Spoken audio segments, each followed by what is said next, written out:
আসসালামু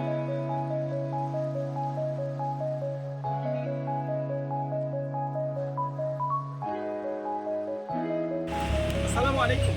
আজকে আপনাদেরকে আরেকটা নতুন ভিডিও উপহার দিব এবং যে ভিডিওটা উপহার দিব আপনারা দেখলে অবাক হয়ে যাবেন, কারণ মুর্শিদাবাদের স্থাপত্যের মধ্যে এটা একটা বিশাল স্থাপত্য কদম শরীফ। আর এই কদম শরীফের মেন গেট যেটা এখন ভগ্ন দশায়, কোনো প্রশাসনের ভ্রুক্ষেপ নেই এবং কোনো রকমের যত্ন ছাড়াই, কোনো রকমের রিপেয়ার ছাড়াই, সংস্কার ছাড়াই বসে বসে সেই কদম শরীফের মেন গেট, যে মেন গেটটি আপনারা দেখছেন ভিডিওতে, এই কদম শরীফ তৈরি করেন বসন্ত আলী খান। এই বসন্ত আলী খান একসময় মুর্শিদাবাদের সেনাপতি ছিলেন এবং সেনাপতি থাকা অবস্থায় 1780 সালে এই গেটটা তিনি তৈরি করেন এবং এই গেট সহ এখানে অনেক সম্পত্তি তিনি কিন্তু এই মসজিদ বা এই কদম শরীফের নামে তিনি দান করে যান এবং ওয়াকফ করে যান।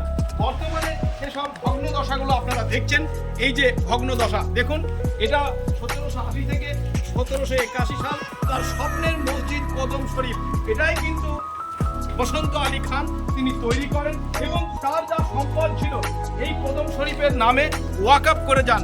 সেই সময় ওয়াকফের জমি ভোগ করত মসজিদ এবং বিভিন্ন রকমের কারবালা এবং কদম শরীফের এরা, এখন কিন্তু সেই জমি কোথায় আছে কেউ জানে না, শুধু পড়ে আছে ভগ্নদশা। আপনারা দেখছেন মুর্শিদাবাদের ঐতিহাসিক কদম শরীফ এবং সাল হচ্ছে 1780 থেকে 1781, তৈরি করেন সেই সময়কার সেনাপতি বসন্ত আলী খান এবং তার সমস্ত সম্পত্তি এই কদম শরীফের নামেই কিন্তু ওয়াকফ করে গেছিলেন। তাই আপনারা সকলে ভালো থাকুন আর দেখতে থাকুন হারানো পুরনো সেই ইতিহাস এবং সেই ভগ্নদশা।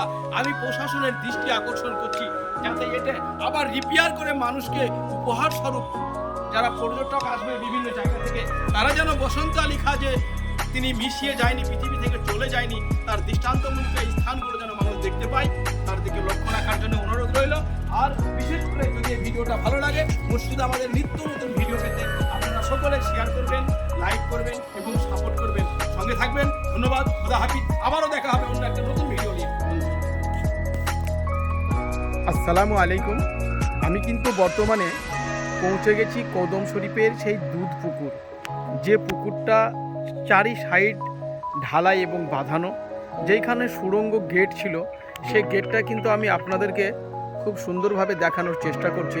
এই সেই গেট এবং ওপর দিয়েও গেট ছিল, যে গেটে সেই সময় শাহজাদি ছিল বা রানী ছিল, তারা কিন্তু এই পুকুরেই তারা ঘোড়া বা উটের পিঠে বা ঘোড়া বা উটে গাড়িতে করে স্নান করতে আসতেন। আমি সেইখানেই কিন্তু এসে উপস্থিত হয়েছি। তাই আপনাদেরকে আমি আজকে নতুন একটা ভিডিও নিয়ে এবং ইতিহাস নিয়ে আপনাদের ইতিহাসটা আপনারা দেখতে থাকবেন। আমি আপনাদেরকে চেষ্টা করবো তাই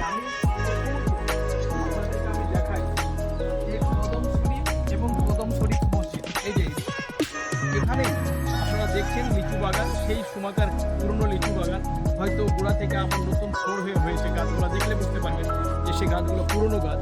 এবং আপনারা দেখেন একদিকে বাম দিকে মসজিদ আর ডান দিকে হচ্ছে কদম শরীফ। এখানেই দাবি করা হয় যে জানাবে রাসূলুল্লাহ সাল্লাল্লাহু আলাইহি সাল্লামের কদমের ছাপ একটা পাথর উপরে আছে, যে পাথরটা রাখা হয়েছে ওই কদম শরীফের ভিতরে, তাই এটার নাম কদম শরীফ নামে পরিচিত। আর কে তৈরি করেছে আর কোন গেট দিয়ে আপনারা ঢুকবেন সেটা আমি আপনাদেরকে দেখাবো।